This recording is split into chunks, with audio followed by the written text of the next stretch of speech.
the greatest host you'll ever see on planet Earth. He's so good looking, he's so amazing. Give it up for Christian Saslo! I got into stand-up comedy as a distraction. I owned a business at the time, and I was also a full-time magician. And I actually, if I'm gonna be really honest here, the reason I got into stand-up comedy was I needed a break because I just lost my brother, and I needed a change because that was such a hard loss for me. We had a birthday over here too, right? The guy at the table who's talking, right? The guy who's with the ski jacket, looks like he's a bad guy in like an 80s video, right here. No, it's actually probably like a mortgage deal going on right now. Well, what's gonna happen is it's like 8.5 APR. Comedy has been just like the perfect distraction. I hate when comics say, oh, I do this for therapy, because just go to therapy, you know, and you'll be fine.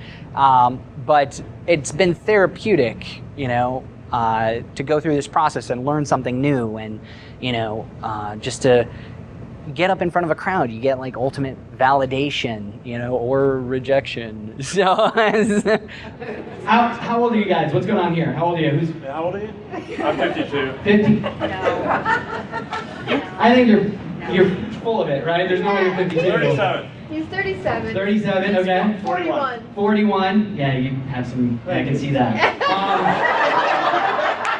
I was into magic when I was a little kid. I think most nerds are, and I got into, you know, gosh, I was into magic until I was about, I would say 13, because I discovered girls. All right, so we got two birthdays. It was Monica in the back, and then we got Jason. Lachlan. Of course, Lachlan. That's just perfect. What prep school did you go to, Lachlan? You're like a billionaire crime fighter, aren't you? We went out to Vegas on as a part of our honeymoon, my wife and I, Jenna, my wife, and I went and saw my favorite magician in the universe, Lance Burton, and I was just like, oh. So it gave me the bug. Went to like a Vegas magic shop. I bought like a couple things, and then it hit me, man. I just started getting right back into it, and it all just came back. 5 more weekends for Christmas shopping. Who's excited about that? Nobody, right? Make some noise if you've actually been to the Small of Georgia. If you've actually been there, make some noise so I know who's been there. Okay.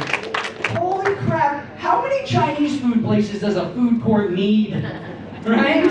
Like, do we have some deal worked out with China? Like, this is where you ship them when they're too old to work in the sneaker factories? Like... Comedy's made me so much more comfortable on stage, and I get I'm able to be more my personality, you know, is finally starting to come around on stage, you know, crazy, zany, just, hey, what's going on? You know, so that personality is finally starting to show more, and it carries over into the magic, for sure. And you know what cracks me up are those clothing stores? Seriously, these are like, every single one of these are exactly the same. It doesn't matter which one you go in, right? They all have that same dude, right? He's got like the douchey name, right? And he's got like that hair. You know what I'm saying? He's got that hair, you know? You walk in and he's like, hey.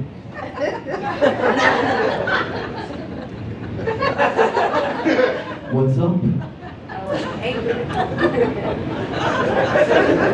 My name's Jeff with one F. That's what's given me a big leg up over other magicians, because they're using stock lines, joke book lines. It's not them, you know? They can make a living doing it, but ultimately they'll never make it to the big level of like a Lance Burton or Chris Angel, because those guys, they're being them, and they're being original, and that's how you make it. Married couples, make some noise. Married couples, make some noise in here. Well, you can just hear the excitement, can't you? They're like, you should have been in the car on the ride over here. That was, right? Now watch this, big difference. Single people make some noise. Let me hear the single. See how happy they are? Right? They still have hope, right? Because they're still having sex. Let's be honest. If you're getting on stage, you got an ego. I don't care if you're I don't care if you're shy and you're like a Mitch Hedberg, I'm scared, but he's up there because he wants to hear the laughs and he wants to be accepted by the crowd. And I think most performers are probably seeking that kind of validation on some level, and we get it when we come up here. I think the worst online dating website would have to be like Ancestry.com. One of the biggest things I'm learning about stand-up comedy is the audience doesn't necessarily always buy the jokes. What they want to buy is they want to buy the person. And they want to connect to that person. So you gotta be you. You can write the greatest jokes in the world, but if there's something lacking in your personality where the audience just isn't connecting to you, you're never gonna make a huge. And let me just tell you, like, my wife's Jewish parents were just thrilled that their Jewish daughter was marrying a guy named Christian.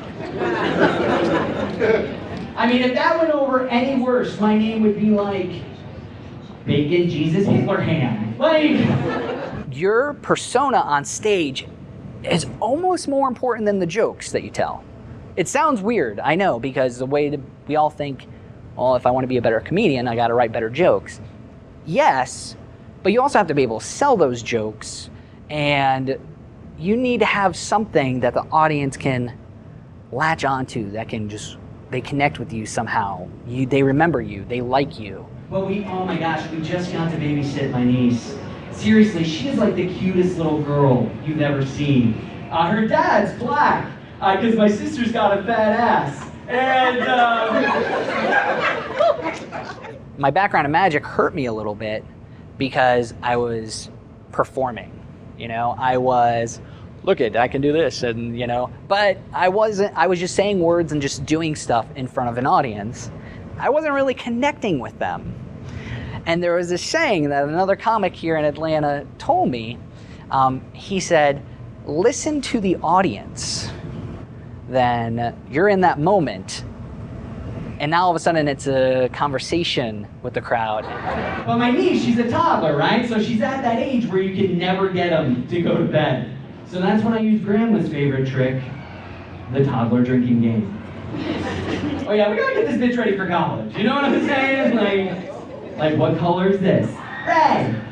Take a shot. What color is this? Green. Take a shot. What color is this? Cow. Take a shot. I want to be like famous enough to where like Scientology wants me as a member or something like that, I think.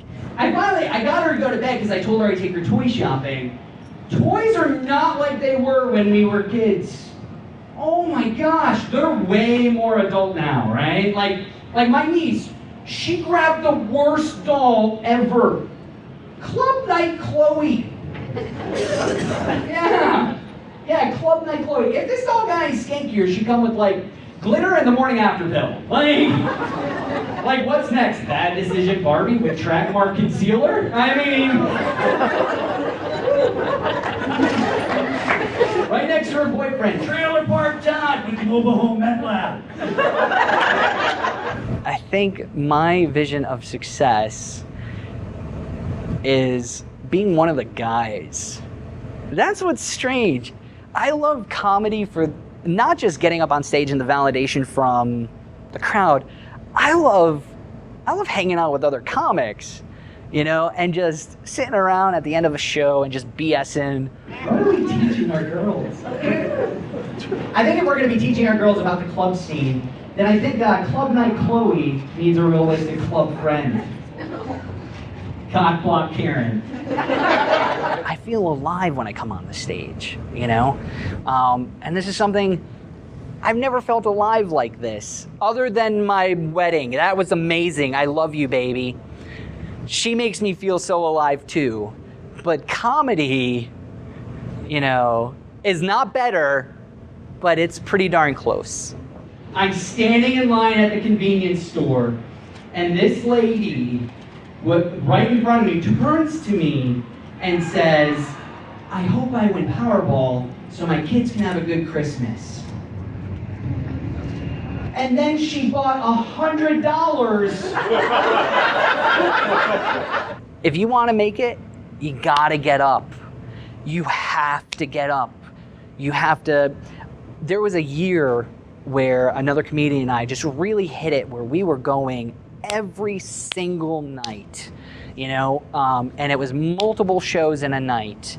And that's when I really started to come around. My parents, they divorced when I was just a baby, right? Like, everybody knew that they were going to, though, because they have these huge cultural differences. My mom is Protestant Irish, and my dad is gay, so... I make them think, but I don't present it in a douchey way, you know? I try to make it fun and light, and I get them to think, and I get a better reaction. And I love it because people come up to me at the end of the show, and they're like, that was so much fun, you know? I'm coming back, and I'm bringing more people. But actually, it wasn't too long after the divorce. My dad, he actually found his partner, and they took me in and they raised me. I guess they didn't want me following in my mother's 12 steps. And I've seen good comics bomb. I've seen bad comics do great. Don't get discouraged. You know, you can have any kind of you can do the same set in front of two different audiences on the same night and get a completely different reaction. I was so young, like they didn't want me to know, so like, because they didn't want to confuse me, right? So like they did what every gay couple does when they're trying to hide it, and they call themselves roommates. Yeah, until I was 12, I thought a roommate not only shared a room, but also a bed. Like later on in life, my best friend was like, hey, in college, want to be roommates? No. I feel like I'm at a specific, like the next step. Like I'm about to take the next step in this. And I always get like stupid questions too, like especially like from people who didn't know my backstory growing up. They're like, so like if you have two gay fathers, like, do you have a mother? You develop you, and your audience. You'll find your audience. You know, you just can't give up. You just gotta keep hitting it. You gotta keep getting out there. You know, get up as much as you can, work as much as you can. And then my other personal favorite is, so if your dad's gay, what about you? Listen, I'm positive I'm not gay. I've tried it like 16 times.